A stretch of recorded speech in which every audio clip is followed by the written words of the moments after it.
Hi అండి, అందరికి నమస్కారం. నేను వేణు. సో డిఆర్పి ప్రొడక్షన్లో త్వరలో రాబోతున్న జనక అయితే గనక సినిమా ఒక దాని గురించి ఒక చిట్ చాట్. సరే, దానికి నేను ఎందుకు వచ్చాను అంటే it's my home banner DRP productions. So దాంట్లో నేను మా హన్షిత గారికి ఫోన్ చేశాను. కంగ్రాచులేషన్స్ అండి ఫస్ట్ ఆఫ్ ఆల్ హన్షిత గారు. ఫస్ట్ ఏంటంటే congrats for Filmfare award. Thank you. So నాకు హ్యాపీనెస్ ఏంటంటే కొత్త థాట్స్ని, కొత్త డైరెక్టర్స్ని ఇప్పుడున్న ఇండస్ట్రీలో ఒక డైరెక్షన్ ఛాన్స్ రావడం చాలా కష్టంగా మారిపోయిన టైంలో కొత్త కంటెంట్స్ని తీసుకొని కొత్త డైరెక్టర్స్ని ఇంట్రొడ్యూస్ చేయడానికి ముందుకు వచ్చారు. దానికి నేను నిదర్శనం. బలగం ద్వారా నాకు అవకాశం ఇచ్చారు. అట్లాగే Sandeep, hi Sandeep. So young talent మళ్ళీ ఇలాంటి వాళ్ళ దగ్గర కొత్త పాయింట్స్ అన్నిటిని తీసుకొచ్చి మీరు ముందుకు వస్తున్నారు. అండ్ ఇట్స్ సేమ్ టైం ఏంటంటే జనక అయితే గనక ట్రైలర్ ట్రెండింగ్ 1లో ఉంది. సో నేను చూసి నాకు ఆ కంటెంట్ కాన్సెప్ట్ కొత్తగా అనిపించింది. సీరియస్లీ కొత్తగా అనిపించినప్పుడు సో నా బాధ్యతగా నా సాటి డైరెక్టర్కి అండ్ నా హోమ్ బ్యానర్ కాబట్టి సో సపోర్ట్గా నేను వచ్చి విషయాలు మన తెలుగు ప్రేక్షకులతో కొన్ని షేర్ చేసుకుందాం. సుహాస్గా ఉన్నాడు. Hi Suhas. So first of all అందరికీ కంగ్రాచులేషన్స్, ఎందుకంటే ట్రెండింగ్ 1లో ఉంది ట్రైలర్. సో ఆర్గానిక్గా వెళ్ళింది అది. అంటే చూస్తే ఇప్పుడు మనం ట్రెండింగ్ 1 పెట్టగానే మిలియన్స్ ఆఫ్ వ్యూస్ అలా కాకుండా ప్రాపర్ వ్యూస్తో, ఆర్గానిక్ వ్యూస్తో ట్రెండింగ్ 1కి వచ్చింది. సో అది ఆర్గానిక్గా వచ్చింది అనేది నాకు క్లియర్ కట్గా అర్థమైంది అనమాట. ట్రెండింగ్ 1 రాగానే ఒక 10 మిలియన్స్ అలా కాకుండా మనకు 6 lakhs 7 lakhs అని మెల్లిగా వెళ్తుంది. సో అది ప్యూర్ ఆర్గానిక్ అని నా ఫీలింగ్ అది. సో అట్లాగే నాకు ట్రైలర్ చూసినప్పుడు కూడా బాగుంది అనిపించిందండి. మళ్ళీ ఒక యూనిక్ కంటెంట్ ఉంది. ప్రాపర్ ఫ్యామిలీ డ్రామాలో ఒక ఇప్పుడున్న బర్నింగ్ ఇష్యూ అంటే ఇప్పుడున్న పిల్లలకి స్కూల్ ఖర్చులు కానీ, వాళ్ళని పెంచడానికి జరిగే ఖర్చులు కానీ, వాళ్ళ బాధ్యతలు ఎక్కువైపోయినాయి ఇప్పుడు. సో ఆ పాయింట్ తీసుకొని దీన్ని చేశారని నాకు క్లారిటీగా అర్థమవుతుంది. అండ్ ఒక జెన్యున్ ఫాదర్ నా పుట్టబోయే పిల్లలకి మంచి లైఫ్ ఇవ్వాలి, మంచి ఫ్యూచర్ ఇవ్వాలి. అది ఇవ్వనప్పుడు నేను కనేందుకు అనేది సో ఆ పిల్లలకి ఎలాంటి భవిష్యత్తుని ఇవ్వాలి, ఇప్పుడు నేను ఇవ్వగలనా లేదా, నా లైఫ్ ఇలా ఉంది అని ఆలోచించే తండ్రి కథ అని నాకు అనిపిస్తుంది. అదే నా బ్రో ఎక్కువ డీటెయిల్ ఇచ్చాను. నాకు ట్రైలర్ చూస్తే అది అనిపించింది. హీరో క్యారెక్టరైజేషన్ కూడా అంతే సార్. యాక్చువల్గా మనందరం కూడా అలాగే ఆలోచిస్తాం. ఒక తండ్రిగా మన వైఫ్కైనా మన పిల్లలకైనా మనం బెస్ట్ ఇద్దాం అనుకుంటాం. అలా ఇవ్వలేనప్పుడు ఎందుకు అని ఆలోచించే పాత్రనే మన సుహాస్ గారు ప్రసాద్ అనే పేరు మీద చేశాం సార్. నిజం. సో దాని దగ్గరకు వచ్చే ముందు హన్షిత గారు కంగ్రాచులేషన్స్. బ్యాక్ టు బ్యాక్ వస్తానే ఉన్నాయి సినిమాలు. అండ్ ఇది కూడా ట్రెండింగ్ 1లో ఉంది. అండ్ ప్రభాస్ గారి చేతుల మీదుగా దీని టీజర్ వచ్చింది. సో ఇది కూడా సాలిడ్గా వెళ్తుంది. చిన్నగా స్టార్ట్ అయ్యి చాలా పెద్దగా ఫాస్ట్గా మూవ్ అవుతుంది. అది కనిపిస్తుంది. సో మళ్ళీ మంచి హిట్ కొడుతున్నారని నాకైతే అనిపిస్తుంది. అవును, ఐఎమ్ ఆల్సో క్వైట్ పాజిటివ్ అండి. లైక్ ద వే మొత్తం షేప్ అప్ అయింది, it's quite positive. Congratulations. And 1 person missing, మన అర్చిత్ గారు లేరు. అవును, ఆయన వేరే పనిలో ఉన్నారు. రిలీజ్ దగ్గరకు వస్తుంది కనిపిస్తుంది. సో చెప్పండి, అసలు ఈ సబ్జెక్ట్ని మీరు ఎంచుకోవడానికి రీజన్ ఏంటి? Actually couple of years back I think COVID, it's been more than 4 years. So Harshit wedding Sandeep directed. Okay. ఒక వీడియో చేశారు, ఒక షార్ట్ ఫిల్మ్ లాగా ఒక షార్ట్ ఫిల్మ్ చేసి అలా వెళ్తున్న టైంలో అప్పటికి I think he and Harshit were travelling. So ఆ వీడియో టైంలో ఇస్ లైక్ లేదు హన్ష్, ఐ థింక్ నువ్వు కూడా ఒకసారి వినాలి అన్నప్పుడు మేమందరం కజిన్స్ కలిపి విన్నాము స్టోరీ. అందరిని కూర్చోబెట్టి చూడగానే wow, it's like instant reaction వస్తుంది కదా. Instantly I was like it's very new, very different, I think we should do it. అక్కడ స్టార్ట్ అయింది జర్నీ ఇన్స్టెంట్గా. వాట్ ఎవర్ హీ డెవలప్డ్ అది చూడగానే దాని తర్వాత అక్కడ నుంచి జర్నీ స్టార్ట్ అయింది. వెళ్తూ ఉన్నాం. ఇవాళ ఇక్కడ ల్యాండ్ అయ్యాం. ట్రెండింగ్ 1లో ఉన్నాం. ట్రెండింగ్ 1లో ల్యాండ్ అయ్యాం. సూపర్. సో బ్రో, మీకు అసలు ఈ పాయింట్, నేను సుహాస్ దగ్గరికి వచ్చే ముందు ఇలాంటి పాయింట్ చేయాలని ఎందుకు అనుకున్నారు? నాకు తెలిసి మీరు పెద్ద డైరెక్టర్స్ దగ్గర వర్క్ చేశారు. లైక్ ప్రశాంత్ నీల్ గారి దగ్గర చేశారు, ఇంకా చాలా పెద్దవాళ్ళ దగ్గర రైటింగ్ టీంలో చేశారు. ఇప్పుడు అంత పెద్ద స్కేల్లో కమర్షియల్ ప్రపంచంలో ఉన్న మీరు ఇలాంటి ఒక యూనిక్ కంటెంట్తో నేను డైరెక్టర్గా ఇంట్రడ్యూస్ అవ్వాలి అని ఎందుకు అనుకున్నారు? మిమ్మల్ని ఎగ్జైట్ చేసిన పాయింట్ ఏంది? రైటింగ్గా ఏ కథకైనా ఫిట్ అవుతాను అనిపించింది సార్. బట్ డైరెక్షన్ చేయాలంటే నా జానర్ ఆఫ్ సినిమా కథలు ఇవే అనిపించినాయండి. నేను మిడిల్ క్లాస్ కుటుంబం నుంచి వచ్చినవాడిని, మా నాన్న రైల్వే ఎంప్లాయీ. సో నేను చూసిన లైఫ్లో నాకు చాలా చాలా గ్రౌండెడ్ ఎమోషన్స్ ఉంటాయి అనిపించింది. సో నా కథలన్నీ ఇలాగే ఉంటాయి సార్. నాకు అంత పెద్ద సినిమాలు చేయడం రాదు, ఆనెస్ట్ ఫ్యాక్ట్. ప్రశాంత్ సార్తో కూడా చాలాసార్లు అన్నారు, సార్ మీరు ఆల్రెడీ మీరు కేజీఎఫ్ సలార్లు మీరు ఉన్నారు, మాలాంటి వాళ్ళకి ఛాన్సే లేదు అని అనిపించింది సార్. నేను రాజుగారి సంస్థలో ఆల్మోస్ట్ 7 సంవత్సరాలుగా ఉన్నానండి. వేరే ఫిల్మ్ కోసమని వచ్చాము. తర్వాత కోవిడ్ ముందు వేరే స్టోరీ లైన్ ఒకటి చెప్పాను, రాజుగారు చేద్దాం అన్నారు. కోవిడ్ తర్వాత మళ్ళీ ఇది ఎప్పుడో ఒక 8-9 ఇయర్స్ బ్యాక్ ఉన్న ఐడియా. అంటే ఇట్లాంటి ఐడియా రాజుగారు ఓకే చేస్తారా లేదా అనే ఒక ఫీలింగ్ ఉంది. But Covid changed a lot of things. OTT అవన్నీ రావటం, కొత్త కాన్సెప్ట్స్ని కూడా పబ్లిక్ చూస్తారు అనే ఫీలింగ్. రాజుగారు వినంగానే ఇక్కడే ఇదే రూమ్లో చెప్పాను, 2 minutesలో ఓకే చేశారు. షాక్ అసలు. తర్వాత మేడంకి, మన హర్షిత్ గారికి చెప్పాను. సో యునానిమస్గా అందరూ వెరీ పాజిటివ్ రెస్పాన్స్ ఇచ్చి స్టార్ట్ చేశారు. Definitely burning point. 3 మీటింగ్స్ అనేవి లేవు ఈ స్టోరీకి. ఎవరికి చెప్పినా ఇన్స్టెంట్గా అరే భలే కొత్తగా ఉంది. So instant feeling was that. Actually burning point అది. యాక్చువల్గా ఉన్న దాంట్లో బర్నింగ్ పాయింట్ అది, అందరికీ రిలేటబుల్ అయ్యే కథ అండ్ సమస్య కూడా అదే. సో డార్లింగ్ చెప్పు Suhas, first of all congratulations darling. Thanks అన్న. సో నాకు సుహాసం చూస్తే ఏంటంటే మా ఫ్యామిలీ, మా కామెడీ ఫ్యామిలీ కదా, దాంట్లోంచి స్టెప్ బై స్టెప్ తను కష్టపడుతూ వస్తున్నాడు డార్లింగ్. కంగ్రాచులేషన్. థ్యాంక్స్ అన్న. ఇంకా చాలా ముందుకు వెళ్ళాలి మనస్ఫూర్తిగా కోరుకుంటున్నాను. థ్యాంక్ యూ అన్న. సో ఇప్పుడు సుహాస్ సినిమాలంటే వచ్చే ఆడియన్కి ఒక ఇది ఉంది, మావాడు ఏదో కొత్త పాయింట్ చెప్తాడు. అంటే ప్రీవియస్ సినిమాలు కానీ ఇప్పుడు ఈ ఎంచుకున్న కథ కానీ మాకు కనిపిస్తుంది, ప్రతి దాంట్లో కొత్త పాయింట్ ఉంటే సుహాస్ సినిమాకి వెళ్ళాలంటే సంథింగ్ ఏదో పాయింట్ మీద మాట్లాడతాడు అనేది ఆడియన్కి ఒక క్లారిటీ ఉంది. సో దీంట్లో నేను ఎగ్జైట్ చేసిన పాయింట్ ఏంటి, అసలు ఎందుకు చేయాలనిపించింది కదా? చెప్పిన వెంటనే ఆవిడ చెప్పినట్టు ఇన్స్టెంట్ రియాక్షన్ అన్న. ఆయన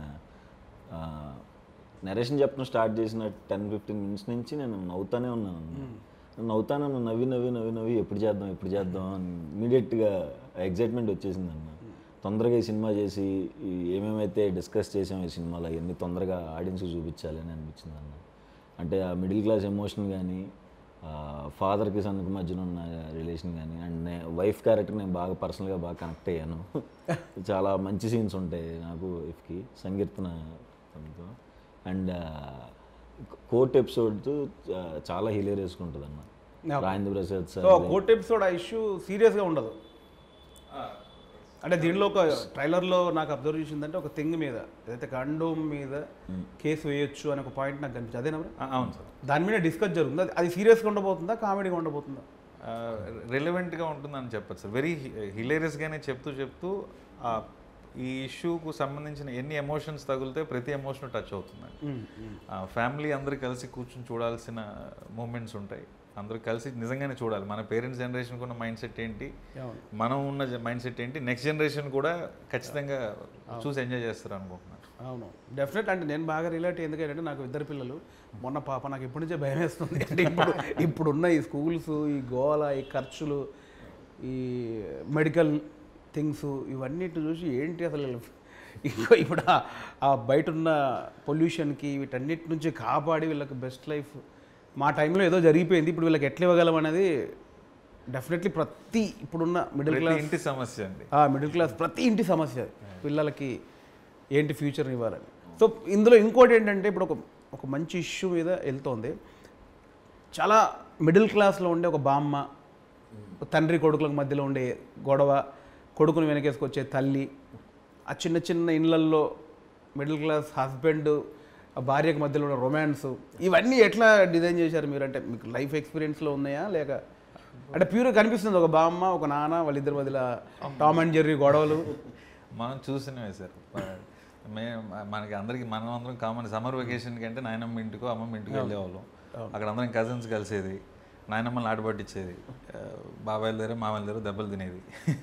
సో ఈ ఎమోషన్సే అన్నీ చూస్తున్నాం కాబట్టి మోస్ట్లీ అదే రాశాను. కొత్తగా క్రియేట్ చేసింది అని అయితే నేను అనుకోను సార్. మనం చూసినవే మన పక్కింట్లో జరుగుతున్నట్టుగానే డీల్ చేశాను సార్. సో ఎట్లా ఎంజాయ్ చేశారంటే కాస్టింగ్ అయితే చాలా చాలా బాగుంది. ఫస్ట్ ఆఫ్ ఆల్ గోకరాజ్ గారు ఫాదర్గా ఆ కెమిస్ట్రీ భలే వర్కౌట్ అయిందని కనిపిస్తోంది. బామ్మ ట్రాక్ సాలిడ్గా కనిపిస్తోంది. అండ్ కిషోర్, వెన్నెల కిషోర్ సాలిడ్గా టైమింగ్ తెలిసిపోతుంది. ఎట్లా ఎంజాయ్ చేశారు మీరు అసలు? అంటే ఇప్పుడు అదే ఫస్ట్ డైరెక్టర్గా ఇప్పుడు కిషోర్ ఉన్నాడు, చాలా పెద్ద సూపర్ స్టార్ యాక్టర్ ఆయన. గోకరాజ్ గారు పెద్ద యాక్టరు, రాజేంద్ర ప్రసాద్ గారు మురళీ శర్మ గారు, ప్రభాస్ గారు, వెంకటేశ్వర్ గారు, వీళ్ళందరూ ఎట్లా డీల్ చేసావు బ్రో? అదే డెబ్యూ డైరెక్టర్గా పెద్ద నాకు అది డౌట్ అండి. ఫస్ట్ అసలు దానికంటే ఒక్క స్టెప్ ముందు వెళ్తే నేను ఏ క్యారెక్టర్కి ఏ యాక్టర్ కావాలనుకున్నానో మా ప్రొడ్యూసర్స్ మన హర్షిత్ గారు కానీ మా రాజు గారు కానీ ఎవరు కావాలంటే వాళ్ళని ఇచ్చారండి. పలానా వాళ్ళు కావాలి అంటే ఇంక డిస్కషన్ లేదు, వాళ్ళనే ఇచ్చారు. తర్వాత నాకేంటంటే ఏదో ఫిల్మ్ఫేర్ ఈవెంట్కి వెళ్తే పెద్ద పెద్ద స్టార్స్తో మనం కూర్చొని చూస్తాం కదా, అంతే సార్ నా ఎక్స్పీరియన్స్, అందుకంటే లేదు. రాజేంద్ర ప్రసాద్ గారు ఇంకా నాకు చాలా ఫేవరెట్ యాక్టర్ ఆయన. నేను చాలా తక్కువ సినిమాలు చూసినా ఆయన సినిమాలు ఎక్కువ, జంధ్యాల గారి కాంబినేషన్ చూశాను. సో ఆయన ఏంటంటే ఒక బుక్ లాగా, నీకు పలానా ఎక్స్ప్రెషన్ కావాలా ఈ పేపర్లో తీసుకో, ఇది కావాలా ఇది పేపర్లో తీసుకో, ఆ టైపు. కిషోర్ గారు అయితే మనం ఒక సీన్ ఇదే అని చెప్తే దాన్ని ఇంప్రూవైజ్ చేసి ఇంకా బెటర్ చేసేవారు. కిషోర్ గారు ప్రభాస్ గారి కాంబినేషన్ అయితే అవుట్ స్టాండింగ్గా వర్కౌట్ అయింది, అవుతుంది అని నమ్ముతున్నాను సార్. మురళీ శర్మ గారు ప్రెసెన్స్ ఎక్స్ట్రాడినరీగా వచ్చింది. నాకైతే ప్రతి ఆర్టిస్ట్ ప్రతి టెక్నీషియన్. నాకు కూడా స్టార్టింగ్లో సినిమా స్టార్ట్ అయిన పాయింట్ తెలుసు, నేను అడిగే ఏదైనా ఉంటే చూడాలి నాకు ఎందుకే లేదు అంటే వాళ్ళు నేను ఫిట్ అవ్వనా చేయలేనా లేదు సార్, ఒకే కాంపౌండ్లో ఉండి మనం అంతకో నువ్వు కూడా ఇవ్వకపోతే ఎందుకు అది చెప్పండి. లేదు సార్, మిమ్మల్ని డైరెక్టర్ లాగే వద్దు అలా చూడొద్దు. నాలో నటుడు ఉన్నాడు, అడిగారండి, చెప్పారు యాక్టర్ ఉన్నాడు, అలా వేయొద్దు దానికే దీనికి. నేను బలగన్ సినిమా చూసాక యాక్చువల్గా మనకి కన్నీళ్ళు ఉంటే చాలా తర్వాత తెలిసిందండి, బలగన్ నుంచి తెలిసింది. మీరు లాస్ట్ 20 minutes అసలు అది చూసిన తర్వాత నిజంగా నేను ఇంత డైరెక్టర్ అంత రెస్పెక్ట్ ఆ పొజిషన్కి వెళ్ళిపోయింది సార్. అది ఉంచుకొని ఈ యాంగిల్ కూడా ఓపెన్ చేయండి. I'm lucky sir. దానికి చెప్పు సుహాస్, ఇప్పుడు రాజేంద్ర ప్రసాద్ గారు ఉన్నారు, కిషోర్ గారు ఉన్నారు, ప్రభాస్ సీనన్ ఉన్నాడు. ప్యూర్గా ఒక middle class wife and husband, ఆ చాటు రొమాన్స్లు చాలా అద్భుతంగా అది ఆ కెమిస్ట్రీ నాకు కనిపిస్తుంది ట్రైలర్లో. ఎట్లా ఉంది మీకు వీళ్ళందరితో వర్క్ చేయడం అండ్ సంగీత గారితో చేయడం? ఫస్ట్ తను మలయాళం అమ్మాయి అని చెప్పారన్న. ఇప్పుడు నాకు ఫస్ట్ వచ్చిన భయం ఏంటంటే ఇప్పుడు ప్రాంప్ట్లు అంటారు, మనం ఎలా చేస్తాం అదో గోల్ ఉంటుందేమో అని అనుకున్నాను. బట్ ఆవిడ ముందు నుంచే వర్క్షాప్స్కి వచ్చి కూర్చుని ప్రతి డైలాగ్ ఆవిడ నేర్చుకుని తను ప్రతి షార్ట్ సింగిల్ టేక్లోనే చేసింది. డైలాగ్ ఎక్కడ రోల్ అవ్వకుండా కరెక్ట్ తెలుగు మాట్లాడితే చేసిందన్న. అది సూపర్ హ్యాపీ అండ్ చాలా బాగా చేసిందన్న అమ్మాయి. సినిమా తర్వాత అందరికీ నచ్చేస్తుంది. And Rajendra Prasad sir obviously నాకు చాలా ఫేవరెట్ అన్న. ఆయన సినిమాలు అంటే అంటే నా ఫేవరెట్ సినిమాల్లో నచ్చిన డైలాగులన్నీ వెళ్ళి అడిగేస్తూ ఉంటుండే అనమాట. సరే ఈ డైలాగ్ భలే ఉంటుంది కదా, ఆ టైంలో సెట్లు ఎలాగ ఉండేది, ఉన్న క్వశ్చన్లన్నీ కక్కేసేవాడిని. నెక్స్ట్ లెవెల్ ఎక్స్పీరియన్స్ అన్న. అండ్ కిషోర్ అన్న అండ్ ప్రభాస్ సీన్ అన్నదైతే వాళ్ళిద్దరు సెట్లో ఉన్నప్పుడు అన్న అసలు ఇంకా నవ్వుతూనే ఉంటాం, పొట్టబట్టుకుని అన్న ప్లీజ్ అన్న ఆపండి అన్న అనేదాకా. వాళ్ళిద్దరు ట్రాక్ అంటే సినిమాలోనూ అలాగే ఉంటుంది, ఆఫ్లైన్ కూడా అంతే నవ్వించారన్న. చాలా మంచి ఎక్స్పీరియన్స్ అండి. నేను బేసిక్గా అది మిస్ అవుతున్నాను తెలుసు. అంటే రెగ్యులర్ షూటింగ్ అంతకుముందు వెళ్ళేటప్పుడు స్పాట్లో కూర్చొని 4 కమెడియన్లు ఆ జోకులు వేసుకొని ఏదో ట్రాక్ పెట్టుకొని ఇలీరియస్గా నవ్వే ఒక ఎక్స్పీరియన్స్ ఉంది చూసావా. ఈ రూమ్ 4 గోడల మధ్యలో ఉండేవారికి గుర్తొస్తే అదే ఒక బాధ. అయినప్పుడు కలిసినప్పుడు కూడా మిస్ అవుతున్నాను, మిస్ అయిపోతున్నా. నాకు సడన్గా వాళ్ళు అందరితో కూర్చొని అవుట్డోర్ 10 రోజులు వెళ్ళి అట్లా ఉంది.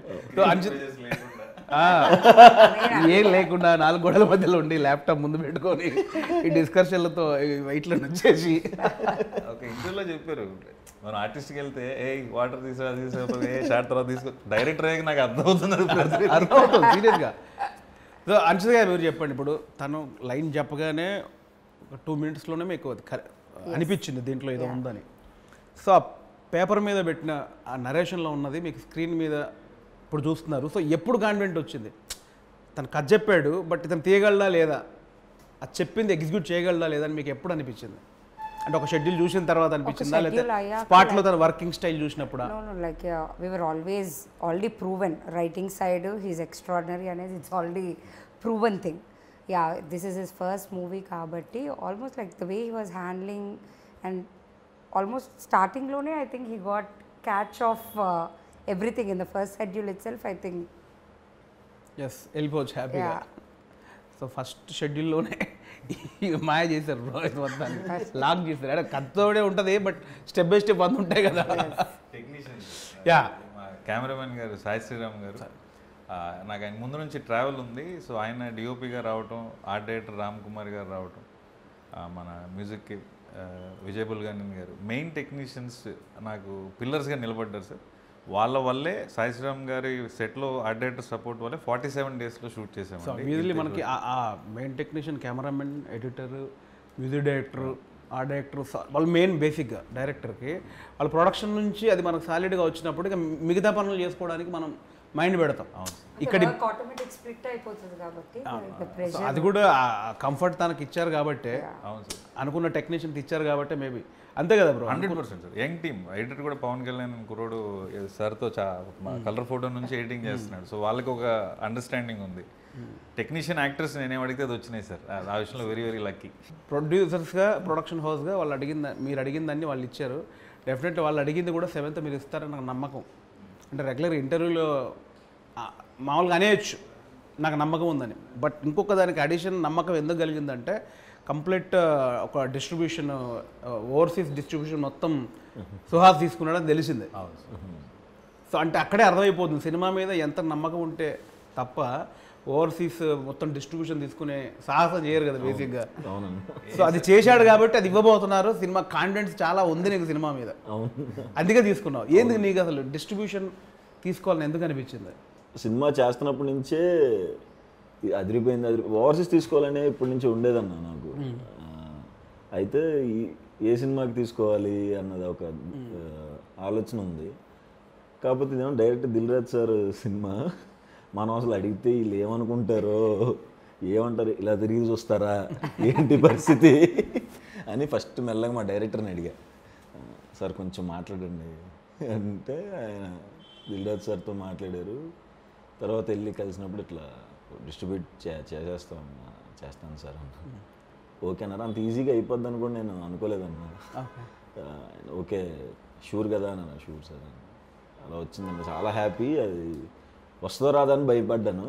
అండ్ ఈ స్టేజ్లో నేను డిస్ట్రిబ్యూషన్కి దిగాను అంటే, అంత డేర్ స్టెప్ వేసాను అంటే సినిమా చూశానన్న. ఆ కాన్ఫిడెన్స్తోనే తీసుకున్నాను. కాన్ఫిడెన్స్ లేకపోతే ఎట్లా తీసుకోవడం కష్టం కదా. సూపర్. అండ్ ఇప్పుడు టెక్నీషియన్స్కి వస్తే విజయ్ బుల్గని గారు ఆయన బేబీతో ఫెంటాస్టిక్ సాంగ్స్ ఇచ్చారు. అండ్ ఈ సినిమాలో కూడా ఒక సాంగ్ మిలియన్స్ దాటింది అనుకుంటున్నా, నాకు తెలిసి మిలియన్స్లో ఉంది ఒక సాంగ్. అది కూడా ఆ సాంగ్ కాన్సెప్ట్ కూడా వైఫ్స్ మీద ఎంతసేపు ఇది నన్ను టార్చర్ పెడుతుందనో, లేకపోతే బిఫోర్ మ్యారేజ్ లవ్లో ఉన్నప్పుడు ప్రేమించి ఇలాంటిది ఒకటి వచ్చింది. నా ఫేవరెట్ వైఫ్ అని ఒక సాంగ్ ఏదో ఉంది, బాగుంది, గమ్మత్తుగా అనిపించింది నాకు. ఇది నా ఫేవరెట్ వైఫ్ అని ఉంది. ఎందుకు అట్లాంటి ఒక డిఫరెంట్ థాట్ ఎందుకు? అంటే మీ వైఫ్ని మీరు అంటే మీ పర్సనల్ ఏమన్నా ఉందా? 100% ఉంది సార్. నేను కాదు, నాకు అంత ఫేవరెట్ వైఫ్ 5-6 ఆప్షన్లు ఉంటే one of this my favourite wife అంటాం కదా. ఉన్న ఒక్క వైఫ్ ఫేవరెట్ వైఫ్ అన్నారేంటి? అంటే పెళ్లి చూపులు 4-5 జరిగి ఒకరు సెలెక్ట్ చేసి ఉంటాం కదా సార్. ఆ యాంగిల్ వచ్చారా? లేదు నాకు ఇప్పుడు ఫేవరెట్ 4 ఛాన్సులు ఉంటే 1, 2, 3 థర్డ్ నా ఫేవరెట్ అన్నట్టు ఉంటుంది. ఒకటే వైఫ్ కదా ఫేవరెట్ వైఫ్ ఎందుకు? అంటే 4-5 పెళ్లి కూతుర్లలో అలా ఏం లేదు సార్. ఎట్లా అసలు ఐడియా ఎట్లా వచ్చింది? ఒక చిన్న క్లారిటీ. నాకు నా వైఫ్ అంత సపోర్ట్ చేసింది సార్. నేను సాఫ్ట్వేర్ జాబ్ చేసి మానేసి సినిమాలకు వచ్చాను. సో న్యూస్ బీన్ ఆల్మోస్ట్ 10-12 ఏళ్ళు అవుతుంది ఈ స్టెప్ జరగక ముందు. సో మన ఆబ్వియస్గా అర్నింగ్ ఉండదు కదా రైటింగ్లో ఐడియల్గా ఉన్నప్పుడు. సో ఆ ట్రావెల్ అంతా కూడా కంప్లీట్గా బర్డన్ తన్ని తీసుకుంది సార్. సో అంత సపోర్ట్ చేయకపోతే ఆబ్వియస్గా నేను ఇక్కడ సినిమా చేయడానికి వచ్చి ఉండేవాడిని కాదేమో. అందుకని మామూలుగా మనం నా ఫేవరెట్ హీరో అంటాం, లేదా నా favourite heroine, favourite producer, director అంటాం కదా, అట్లా నా ఫేవరెట్ నా పెళ్ళామని కూడా మనం అలగలగాలి కదా అనేసి ఆ థాట్ మాట్లాడుతుంటే కేకే గారు, మన లిరిసిస్ట్ కృష్ణకాంత్ గారు, జెర్సీ, మన అమ్మాడి అవని రాజు, హాయ్ నాన్న, సలార్, సో మనకి సింగిల్ కార్డ్ సార్. ఆయన ఇమీడియట్గా ఇట్లాంటి కాన్సెప్ట్ డెఫినెట్గా బాగుంటుంది అనేసి ఇంకా మిగతాదంతా ఆయన రాసి పెట్టారు సార్. విజయ్ బుల్గన్ గారికి ఫస్ట్ ట్యూన్ వచ్చి రాగానే హుక్ లైన్ మీదే వచ్చింది సార్ ఫస్ట్. ఇంక ఇమీడియట్గా ఫిక్స్ అలా థాట్ ప్రకారం మనకు ట్యూన్ కూడా సెట్ అవ్వాలి. అది విజయ్ గారు నాకు తెలిసి ఫెంటాస్టిక్ సాంగ్, చాలా చాలా బాగుంది. అది అంటే విన్నా కొద్దీ ఎక్కుతూ ఉంది ఆ సాంగ్. అట్లాగే యూట్యూబ్లో కూడా అట్లాగే పోతుంది, మిలియన్స్లో పోతుంది అది. అవును సార్. అంటే యూనిక్ సాంగ్, కొత్త కంటెంట్. సో బ్రో అంటే ఇప్పుడు ఇంకొకటి నాకు ఒక ఇంపార్టెంట్ పాయింట్, యాక్టర్స్ అందరూ వచ్చేసారు నాకు తెలిసి, పెద్ద అందరు యాక్టర్స్ ఉన్నారు. ఫస్ట్ మూవీకి అంత పెద్ద పెద్ద యాక్టర్స్తో వర్క్ చేసే అవకాశం వచ్చింది. అది నాకు స్క్రీన్ మీద కనిపిస్తుంది అదంతా. సో టీం అంతా కూడా ఎనర్జీగా కనిపిస్తుంది. సో నాకు ఒక పర్సనల్గా ఒక ఇష్యూ ఏంటంటే, ఇష్యూ కాదు, నాకు ఒక డౌట్ ఏంటంటే, ఇప్పుడు దీనిలోకి వచ్చాం కదా, అన్ని మనం ప్రతిదీ డౌట్గానే కనిపిస్తుంది. దీన్ని ఎలా ఒప్పించాడు, ఎంత ధైర్యం ఉంటే చేశాడు, వాళ్ళు చెప్పినప్పుడు ఆ పాయింట్ వాళ్ళకి చెప్పినప్పుడు వాళ్ళు ఏమన్నారు, ఇవన్నీ వంద ఉంటాయి కదా. అట్లా నాకు తెలిసి మన ప్రేక్షకులకు కూడా ఒక డౌట్ ఉంది. ఇప్పుడు కండోమ్ అనే పాయింట్ మీద ఒక కేసు జరుగుతుంది, అంటే హీరో కండోమ్ మీద కేసు వేసినట్టుగా నాకు తెలుస్తుంది. అది ఏంటి అసలు ఆ సెటప్? అది అసలు ఒకవేళ వేస్తే అలాంటి థింగ్స్ మీద వేయొచ్చా, అసలు ఏం జరిగింది? వేయచ్చా అనే క్వశ్చన్ ఫస్ట్ ఆన్సర్ చేస్తే సార్, ఏ ప్రోడక్ట్ మీదైనా మనము కన్జ్యూమర్ ఫోరం అని ఒకటి ఉంటుంది సార్.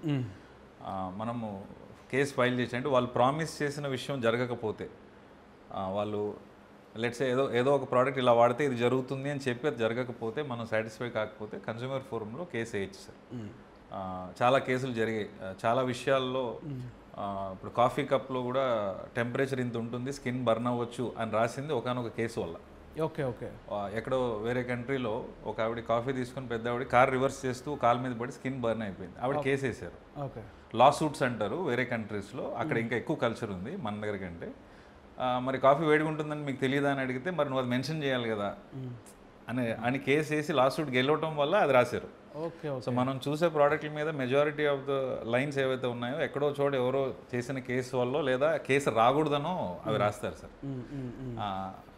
మనం కూడా చాలా సింపుల్ సైకాలజీ సార్. మనం వీధి చివర మిర్చి బండి వెళ్ళి ప్లేట్ బజ్జీ కొనుక్కుని అది వేడిగా లేకపోయినా మనం పాసిన ముందు ప్లేట్ మార్చమనో డబ్బులు ఇవ్వమని అడుగుతాం కదా. సో ఇది కూడా అంతే సార్. సో ఆ పాయింట్ మీద మనకి మంచి డిస్కషన్ ఉంటుంది సినిమాలో, చాలా మంచి డిస్కషన్ సార్. అంటే కండోమ్ మీద కేసు వేసిన పాయింట్ మీద. అవును సార్. యాక్చువల్గా కాండమ్ మీద కేసు అనేది మెయిన్ కాన్సెప్ట్ కాదు సార్. ఎందుకు వాడు కేసు దాకా వెళ్ళాడు, వాడుకున్న ఇష్యూ ఏంటి అనేది main cinema sir. Okay okay. మీకు ఎలా అనిపించిందండి? ఇప్పుడు బేసిక్గా ఫ్యామిలీ మొత్తం, అంటే బామ్మ ఉంది, తండ్రి కొడుకులు, beautiful middle class wife and husband, దీంట్లో ఈ ఇష్యూ పెడితే మళ్ళీ ఫ్యామిలీ ఏదైతే డిస్టర్బ్ అయిపోతారా, వాళ్ళు తీసుకుంటారా లేదా అని మీకు నమ్మకం ఎక్కడ కలిగింది అసలు? అంటే అదే నాకు అనిపించిన డిఫరెంట్ పాయింటే అది. సో ఒక సో అండ్ సో ప్లానింగ్లో ఉండే ఒక మిడిల్ క్లాస్ అబ్బాయికి వాడు అన్ని ప్లాన్గా చేసుకుంటారు, ఈ మంత్ ఇది చేయాలి అది చేయాలి, అలా ప్లాన్ చేసుకునేవాడు సడన్గా అన్ఎక్స్పెక్టెడ్లీ ఒక బేబీ వస్తే ఎంత బర్డెనో ఆర్ ఎంత responsibility in today's life. So దానికోసం హీస్ ఫైటింగ్. ఓకే. నాకు నచ్చింది ఆ పాయింట్ యాక్చువల్లీ. నీకు ఎలా అనిపించింది సుహాస్? అంటే సెకండ్ హాఫ్లో మేజర్గా వచ్చేది అది, మేజర్ సెటప్ అవుతుంది కదా ఒక కండోమ్ మీద కేసు అనేది. ఇది రీచ్ అవుద్ది, ఇది ఇప్పుడు నన్ను అభిమానించే ప్రేక్షకులు ఇది కనెక్ట్ అవుద్ది అని ఎక్కడ నీకు అది పాయింట్ ఎగ్జైట్ అయింది? అంటే నాకు ఇది మనం ఎక్కడ ఆ పదం వాడలేదన్న, సినిమాలో ప్రొడక్ట్ అనేవి మాట్లాడుతున్నాం. What ever it is, product చూపిస్తే తెలిసిపోద్ది కదా. అదే అంటే ఆ పదం ఎక్కువసారి రాకుండా ప్రొడక్ట్ అని అనుకుంటా కొన్నిసార్లు వచ్చింది, కానీ అదేం బ్రెయిన్లో ఉండదన్న, చూసేవాళ్ళకి అంతా వేరే ఎమోషన్ మీద వెళ్ళిపోతాం. అంతే అంతే. ప్రొడక్ట్ అనుకున్నా దానివల్ల వచ్చే జెన్యున్ విషయాలు మాట్లాడుతూ ఉన్నా. సినిమా అయిపోయేపటికి smaller picture, the bigger picture is the family and అది మీరు ఏదైతే బర్నింగ్ ఇష్యూ అంటున్నారో అది మెయిన్ పాయింట్. అది మాట్లాడడానికి మన రైటింగ్ భాషలో ఏదో క్యాటలిస్ట్ అని ఏదో అంటూ ఉంటారు కదా, అట్లాంటి అంశం ఇది సార్. ఓకే. సో ప్రతి ఇంటిలో జరిగే డిస్కషనే ఎవరికి తెలియదు కదా. ఇవాళ జనరేషన్లో కాండమో లేకపోతే సేఫ్టీ అనేది పెద్ద మ్యాటరే కాదు, బట్ స్కూల్ టెక్స్ట్ బుక్స్లో కూడా అవేర్నెస్ కింద చెప్తున్నారు. సో అసలు అది ఇవాళ మైండ్ సెట్ కాదు, అసలు పెద్ద ఇష్యూ కూడా సార్. మనం జీరో వల్గారిటీ సినిమా మొత్తం. నేను అందుకే చాలా కాన్ఫిడెంట్గా పేరెంట్స్ మన పెళ్ళిడికి వచ్చిన పిల్లలు వాళ్ళ పిల్లలు కూడా కలిసి చూడగలిగిన సినిమా అని ఆనెస్ట్గా ధైర్యంగా చెప్తాను. అది డెఫినెట్లీ ప్రజలకి సబ్జెక్ట్ మీద ఇంకా అవగాహన పెరగాలి. రీసెంట్లీ ఓ మై గాడ్ 2లో కూడా అవును సార్, రైట్, సెక్స్ ఎడ్యుకేషన్ అనేది పిల్లలకి ఒక చిన్న స్థాయి నుంచే చెప్తే వాళ్ళకు క్లారిటీ ఉంటుంది. చాలా ఇంపార్టెంట్ ఇష్యూ అది. అంటే ఆ ప్రోడక్ట్ని ఏదో ఇంకో రకంగా అనుకుంటున్నారు, అది ఇప్పుడున్న జనరేషన్కి మనకి దాన్ని ఏమంటారు, ఆ ఎడ్యుకేషన్లో ఒక భాగం అవ్వాలి. దాని గురించి అందరికి తెలిస్తేనే కదా. నాకు ఒక చిన్న సోషల్ ఒక బాధ్యత, సామాజిక బాధ్యత కూడా ఇది 100%. నాకు అట్లా అనిపిస్తుంది బేసికలీ. అంటే మనకి నానమ్మల కాలం నుంచి అదేంటి చిచి అని అంటారు, ఆ చిచి కాదు ఇది ఇప్పుడున్న సొసైటీకి అది తెలియవలసిన విషయం. స్కూల్స్ దగ్గర నుంచి 3-4 ఇయర్స్ దగ్గర నుంచి లైక్ ద అవేర్నెస్ మనం కూడా everybody possible we have to do our part చేయాలి. సో అది నాకు తెలిసి మంచి పాయింట్. నాకు అది పర్సనల్గా ఆ పాయింట్ చాలా మంచిదని నేను దాని గురించి అడిగాను బేసిక్గా. ఆ డీటెయిల్ ఆడియన్స్ కూడా తెలియాలని, నా పర్సనల్గా అది అవేర్నెస్ రావాలి అందరికీ. నిజం, చాలా very very honestly very good question. అది నిజం కూడా సార్. మనం కూడా అవేర్నెస్ అనే డైమెన్షన్తో పాటు we're actually discussing even bigger thing. అంతకంటే పెద్ద సమస్య మనైతే పిల్లలు ఇవాళ రోజున ఉన్న ఖర్చులు కానీ, పెంచాలనుకుంటే వచ్చే భయాలు కానీ, అది కూడా డిస్కస్ చేస్తున్నాము. మన ఇంట్లో మనం ఎలా మాట్లాడుకుంటామో ఒక నాన్న కొడుకు అమ్మ కూతురు లాగా మాట్లాడుకున్నట్టే ఉంటుంది సార్ సినిమా అంతా కూడా. ముందు ఫస్ట్ ఆఫ్ ఆల్ మన బ్యానరే ఫ్యామిలీ బ్యానర్. ముందు సినిమా ఎక్కదు. ఇప్పుడు దిల్రాజు గారి సినిమా అంటే ఫ్యామిలీ సినిమాలకి ఒక బ్రాండ్ అది. అండ్ డిఆర్పి కూడా స్టార్ట్ అయింది. ఇప్పుడు మన ఫస్ట్ సినిమా బలగం మన దాంట్లో వచ్చింది, అది ఫ్యామిలీ. ఇది కూడా ఫ్యామిలీకి అవేర్నెస్తో పాటు మళ్ళీ ఆ కుటుంబ వాళ్ళ రిలేషన్స్, తండ్రి కొడుకుల రిలేషన్ కానీ, వైఫ్ అండ్ హస్బెండ్, బామ్మ, అవన్నీ ప్యూర్గా మళ్ళీ ప్యూర్ ఫ్యామిలీ సినిమా కనిపిస్తుంది. కొత్త గొప్ప మీరు సెట్ చేసిన ప్రెషర్ అని చెప్పాలి. వీళ్ళిద్దరు కలిసి మనకి సెట్ చేసింది. ఇది బ్యానర్ ఫస్ట్ సినిమా బలగం చేశారండి. Out standing response. మనమే కానీ లేట్ సంగతి. నెక్స్ట్ మన సినిమా వస్తుంటే ఎలాంటి సినిమా రావాలి, మళ్ళీ మంచి సినిమా చేయలేదు అనుభవిస్తున్నాను. అదంతా ఇక్కడ ఉండి అది అనుభవిస్తుంది. ఇంత వైట్ ఉండేది కాదు బ్రో. చూడు ఇది వచ్చేసింది. మా అన్నయ్యకి విగ్ ఉంటుంది, విగ్ లా ఉంటుంది. ఆయన 55 ఏళ్ళు. నాకు పోయింది, సగం విగ్ పోయింది. చిన్న ప్లాట్ ఓపెన్ అయింది, చిన్నది 50 యాడ్స్. ఆ ప్రెషర్ ఉంది, లేదు మాకు సార్. అంత మంచి సినిమా ఫస్ట్ బ్యానర్ నుంచి వచ్చాక అది ఎంత రెస్పాన్సిబిలిటీ యాడ్ చేస్తుంది. ముందు రాజు గారు అంటేనే ఒక brand, next DRP banner, young producers, next Jan producers కొత్త ఐడియాస్ తీసుకొని వస్తున్నారు. ఇంకొక 10 మంది డైరెక్టర్లు ధైర్యంగా వచ్చి మేము ఇక చెప్పచ్చు అనే సంస్థలాగా నిలబడాలని నాకు నేను తీసుకున్న రెస్పాన్సిబిలిటీ కూడా అనిపించింది సార్. అందుకే వెరీ వెరీ ఆనెస్ట్ ఫిలిం అని నేను ధైర్యంగా డెఫినెట్లీ ట్రూ బ్రదర్. యాక్చువల్లీ ఇప్పుడు నేను మీకు నిజంగా థ్యాంక్స్ చెప్పేది ఏంటంటే, డిఆర్పి బ్యానర్ ద్వారా ఒక 4 వచ్చాం ఇప్పటికీ. ఒక యంగ్ డైరెక్టర్స్, ఒక కొత్త పాయింట్. వాళ్ళని ఈ కొత్త పాయింట్లు తీసుకోవడానికి కూడా వెల్కమ్ చెప్పే పరిస్థితిలో లేనప్పుడు ఒక బ్యానర్, ఒక కొత్త పాయింట్ ఉంటే ఆ బ్యానర్ వెల్కమ్ ఉంది, కొత్త వాళ్ళకి అక్కడ అవకాశం ఇస్తున్నారు అనేది ప్రూవ్ అయింది. ఇప్పుడు నాతో అయింది, ఇప్పుడు సందీప్ గారి ద్వారా అయింది, ఇంకా 2 సినిమాలు మనకి వస్తున్నాయి, లవ్ మీ ద్వారా అయింది. సో చాలామంది యంగ్ డైరెక్టర్స్ మన బ్యానర్ నుంచి రావాలని మనస్ఫూర్తిగా కోరుకుంటున్నాను నేను. ఇంకా ఇలాంటి యంగ్ డైరెక్టర్స్ చాలామంది ఎంకరేజ్ చేయాలి. వాళ్ళందరికీ ఒక డిఆర్పి అలా అభయాస్తల్లా కనిపించాలి. మేము కూడా అదే వెయిటింగ్. ఇంకా చాలా కొత్త పాయింట్స్ వినాలి, ఇంకా కొత్తగా ఎక్సైట్ అవ్వాలి. సో సుహాస్ ఓవరాల్గా అంటే ఇప్పుడు సుహాస్ ఫ్యాన్స్ ఏం ఎక్స్పెక్ట్ చేసి రావచ్చు? జనక అయితే గనక, నాకు ఇంకోటి అనిపించింది, సారీ, ఇప్పుడు జనక అయితే గనక దాని గురించి మాట్లాడాలి ముందు. టైటిల్ నాకు ఫస్ట్ హర్షిత్ గారు చూపించినప్పుడే ముందు కన్ఫ్యూజ్ అయ్యారు 2 రోజులు. అంటే నాకు కొంచెం కథ తెలుసు కాబట్టి కథ క్యాప్ట్ బేసిక్గా నాకు పాయింట్ సెటప్ అంతా తెలుసు కాబట్టి జనక అయితే గనక నాకు తెలుసు. బట్ వినగానే కొంచెం జూలకటక చట్పట్లాగా ఉంది, అది విచిత్రంగా అనిపిస్తుంది. అంతే కదా, ఇప్పుడున్న జనరేషన్లో సింగిల్ వర్డ్స్ అన్నీ నడుస్తున్నాయి, సింగిల్ వర్డ్లు, ఇంగ్లీష్ వర్డ్లు. ఇందులో జనక అయితే కనుక సంస్కృతం ఏంటిది, ఇది ఎక్కుద్దా లేదా అనే ఎట్లా టైటిల్ని మీరు, అంటే కథ కరెక్ట్ నాకు తెలిసి ఇప్పుడున్న ట్రెండ్కు విరుద్ధంగా ప్యూర్ తెలుగులో ఇలా ఎందుకు పెట్టాలనిపించింది అసలు? ప్రాబబ్లీ ఇందాక చెప్పిన రాజేంద్ర ప్రసాద్ గారు, జంధ్యాల గారి సినిమాలు ఇన్ఫ్లుయెన్స్ అని చెప్పాలి సార్. చూసిన కొద్ది సినిమాలు ఆల్వేజ్ చూశాను సార్. సో జంధ్యాల గారు అంటే నాకు రైటింగ్ సైడ్ దేవుడి కింద లెక్క. సో మంచి తెలుగు టైటిల్ అంటే బాగుంటుంది అనుకుని చాలా ఆప్షన్స్ ఆలోచించాను సార్. ఎంతో కొంత ఇంగ్లీష్ వర్డ్ వస్తూనే ఉంది. ఇది ఎక్కడో ర్యాండమ్గా తగిలింది సార్. బట్ మీరు అన్నది నిజమే, చాలా మందికి అర్థం కాలేదు జనక అయితే కనుక అదేంటి అని. జనక అంటే జనక మహారాజా అని అడిగారు. యాక్చువల్గా దానికి ఆనందపడ్డా, అట్లీస్ట్ జనక మహారాజ్ తెలుసు మీకు. అదే టైటిల్ కొంచెం ఆగితే అర్థమవుతుంది. ముందు ఏ సినిమా జనక అయితే ఏంది జనక అయితే గనక కొంచెం ఆగితే క్లారిటీ ఉంది, కానీ చెప్పగానే అది అనిపించింది అసలు. నీకు ఎట్లా అనిపించింది ఫస్ట్ ఇది అనుకుంటున్నాం అనగానే? నాకైతే హర్షిత్ గారు చెప్ప ఏంటంటే అది అన్నాను నేను, ఏంటి ఎస్పెషల్ ఏంటి ఇది జనక అయితే గనక అనుకున్నప్పుడు ఇమీడియట్గా అది భలే ఉందా అనిపించింది అన్న. జనక అయితే కనుక రైమింగ్ బాగుంది, మంచి తెలుగు పేరు. నాకైతే అంటే స్టోరీ తెలుసు, కవర్ చేస్తున్నాడు సార్, మీరు చెప్పండి. ఫస్ట్ నాకు అర్థం కాలేదు, సేమ్ ఇలా ఇది జెన్యూన్. నాకు ఫస్ట్ అర్థం కాలేదు ఏంటి, same pause, okay, then process, తర్వాత వింటా ఉంటే టైటిల్ నచ్చింది. స్టార్టింగ్లో immediately I was like I didn't understand అసలు దాని మీనింగ్ అర్థం కాలేదు. బట్ ఓవరాల్గా సినిమా చూసి బయటికి వచ్చిన ప్రేక్షకుడికి క్లారిటీ వస్తుంది ఏంటి జనక అయితే గనక అనేది. మా direction department reaction sir. First night ఏదో మెసేజ్ పెట్టా, ఇది అనుకుంటున్నాను టైటిల్ అంటే బాగుందన్న అని పెట్టారు ఫస్ట్. తర్వాత నిజంగా బాగుందన్న నాకు అక్కడ డౌట్ వచ్చింది, నిజంగా నొప్పిస్తారేనా అనేది ఎక్కుతుందా లేదో. బట్ మన హర్షిత గారు చెప్పినట్టు ఆనెస్ట్గా తెలుగు అంతగా అలవాటు లేని ఇవాళ జనరేషన్లో జనకైతే కనుక అర్థం అవ్వడం కష్టం. కానీ ఒక తండ్రి అయితే ఏంటి, తండ్రి అయితే కనుక అనేది actual sense.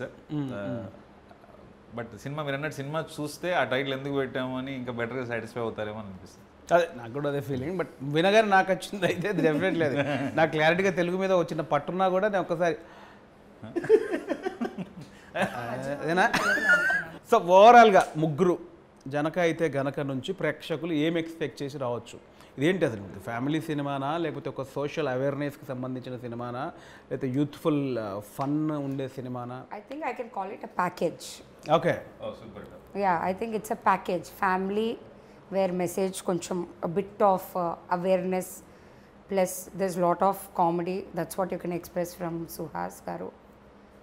I think it's a proper package, family entertainer. So అసలు నువ్వేమంటావు?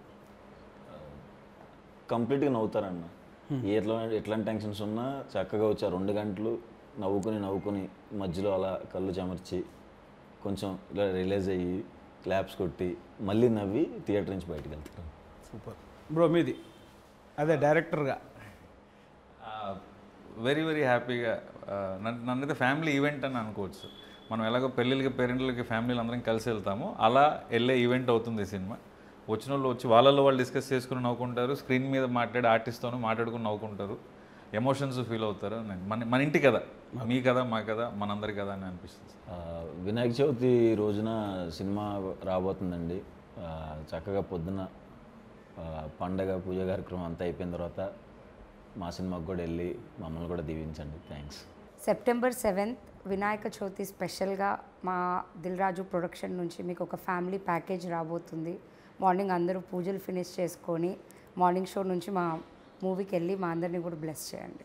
సో వినాయక చవితి సందర్భంగా September 7th మా జనకైతే కనుక సినిమా రిలీజ్ అవుతుంది. సో వినాయకుడి ఆశీస్సులు మన అందరి మీద ఉండాలని ఎలా కోరుకుంటామో ప్రేక్షకుల ఆశీస్సులు మా మీద ఉండాలని కోరుకుంటూ మీరు థియేటర్లోనే చూస్తారని ఆశిస్తూ అందరినీ వెల్కమ్ చెప్తున్నాను. ప్లీజ్ వాచ్ జనకైతే కనుక on September 7th in your nearest theatres. Thank you. So ఇదండి జనక అయితే గనక డిఆర్పి ప్రొడక్షన్ నుంచి నెక్స్ట్ మంత్ September 7th థియేటర్స్లోకి వస్తుంది. సో జనక అయితే కనుక కంప్లీట్ ఫ్యామిలీ ప్యాకేజ్ అంటున్నారు. సో ఫ్యామిలీ ప్యాకేజ్ ఇస్తారా లేదా? నాకైతే అంటే మా బ్యానర్ అని కాదు, నేను ఇంటర్వ్యూ చేయడానికి ముందుకు వచ్చానంటేనే నాకు దానిలో జెన్యున్గా ఒక పాయింట్ నచ్చింది. అవేర్నెస్ ఉంది, ప్యూర్ ఫ్యామిలీ డ్రామా ఉంది. సో నాకు నచ్చుతుంది అనిపిస్తుంది. సో డెఫినెట్లీ ప్రేక్షకులందరూ September 7th జనక అయితే కనుక థియేటర్లోకి వచ్చి చూసి కొత్త టీంని ఎంకరేజ్ చేస్తారని మనస్ఫూర్తిగా కోరుకుంటున్నాను. Thank you so much.